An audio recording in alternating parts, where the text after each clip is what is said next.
Here we have the Gigabyte P37. It's the lightest and thinnest 17.3-inch gaming laptop with a GTX 980M on the planet. GTX 980M also has 8 gigabytes of GDDR5, so this is a very portable gaming laptop. It's also, nice and it's just easy to carry around, right? So how thin and how light? Well, it's 2.8 kilograms. And it's 22.5 millimeters. One of the things that is a trade-off, it's also one of the loudest laptops that I've used. It's got something called the Supra Cool, that's Supra Cool technology. I think they need to work on their naming scheme or whatever, but it's got 2 fans, one on each side over here. And then there's heat pipes that go through the middle and they make contact with the core and also with the GPU, and then they blow out the back. Now you can go in and tweak up the fans. There's a fan tweak software that they've included. And with fan tweak, you can go in and you can make it like ninja mode, or they call it stealth mode, I think.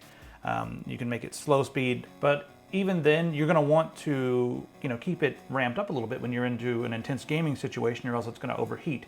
Or the other scenario would be maybe it'll start to underclock itself, like mainly the CPU will start to underclock itself. So it can be a bit loud in games. What I'm going to recommend is if you get this to also use some noise canceling headphones or earbuds or something that will remove you from the fan noise. But that's the big trade-off you're going to have when you want something that's this portable, but also 17 inches. So speaking of 17 inches, it's 17.3 inches, and it has one of the best IPS displays that I've seen on a laptop. It's actually a really freaking pretty display. The viewing angles are just about perfect. I mean, backlight bleed is almost a non-issue. There's not really much of it at all. Yeah, it's just one of the best displays that I've seen on a monitor. So I really enjoyed taking this to QuakeCon. You could see what was happening if people were standing around, I'm sitting down, someone's standing over my shoulder. Everyone could see the action just fine. For the CPU, they got the i7 5700 HQ. That's what's under the hood, so quite a bit of power there. We have 8 gigabytes of DDR3.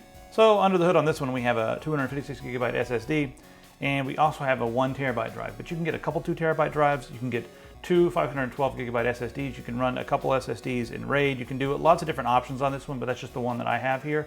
So if you're looking for more speed or whatever, if you want RAID, you guys can get that. Now, probably my favorite thing about this is you can rip out it comes with a Blu-ray. This is a Blu-ray writer right here that I'm holding in my hand. And you can totally pull out this slim drive. You could just, little switch on the bottom, little locking mechanism. You can pull this out, and then in its place, you can put a tray. Now, if you just want it to be a lighter weight laptop, you can just put the tray in there. But this is SATA and SATA power right there. Yes, right there. What the hell was that? I just came back from Texas.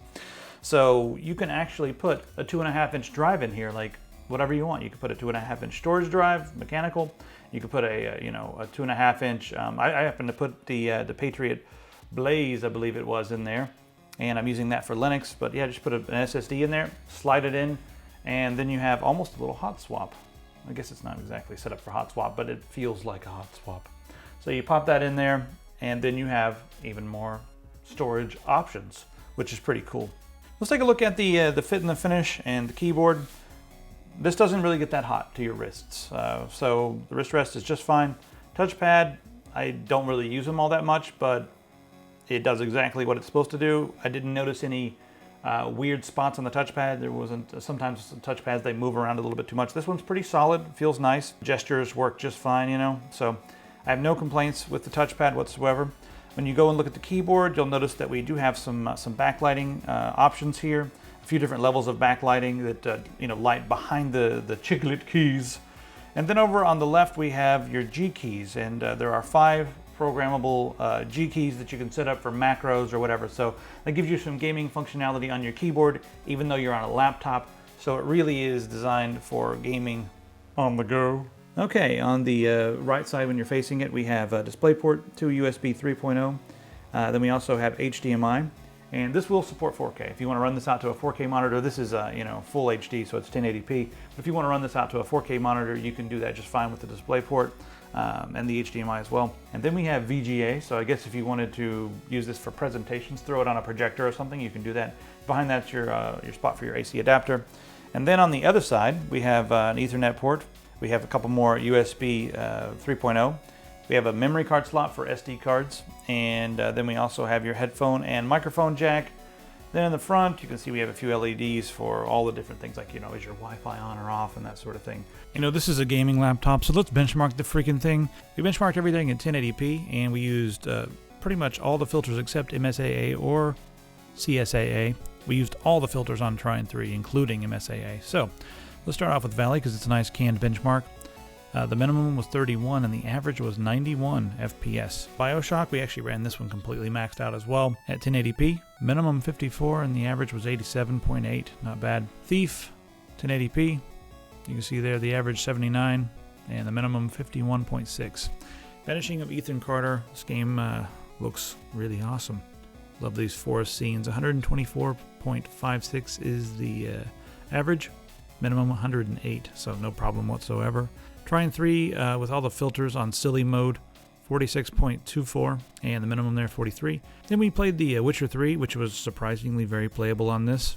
Never dropped below 36, and it averaged 39.68. Turn off a few filters, and the game gets extremely playable at almost 60 FPS on this laptop. That's pretty much all you need to say about this unit, other than the fact it comes with a ridiculous amount of bloatware. The first thing you guys are going to want to do when you get this out of the box is run PC Decrapifier. They have loaded it up with all kinds of stuff. The macro hub is something that's theirs, and that's for the macro keys on the side, so that can stay.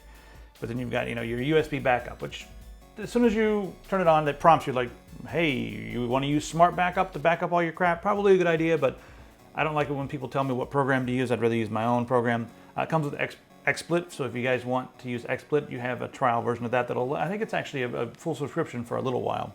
It comes with the reader, it comes with apps for your camera, Cyberlink Power DVD 10 is on here. It's just a LAN optimizer. They say can double the speed of your network. It sounds like marketing stuff to me, but it may be able to give you some packet prioritization and optimization to help out with gaming traffic versus other traffic. But on a decent network, I would imagine that to be not doubling your network speed. But whatever, I'm sure they produced it somewhere in a lab and slapped it on with the marketing stuff. Smart update, there's just a lot of stuff. I mean, it's not terrible, there's just a lot of freaking icons on the desktop when you first turn it on. And it's kind of like, what is all this crap? So, not the worst I've ever seen for bloatware, but just anything that's not vanilla is too much for me. I like to do everything myself, except for the macro hub. That's pretty cool, and whatever software that they have on here. The other thing that I guess is kind of handy, I mean, it's not totally necessary, but there's a thing called the Smart Manager from Gigabyte, and with that you can control everything from like your Wi-Fi to your monitor switching on and off, stuff that you can do in Windows, but it puts it all into one little panel. That is where you get to your fan tweak. There's also Smart Color, which will allow you to adjust the color temperature of your, of your display. So again, we have a really slim package with lots of power for gaming.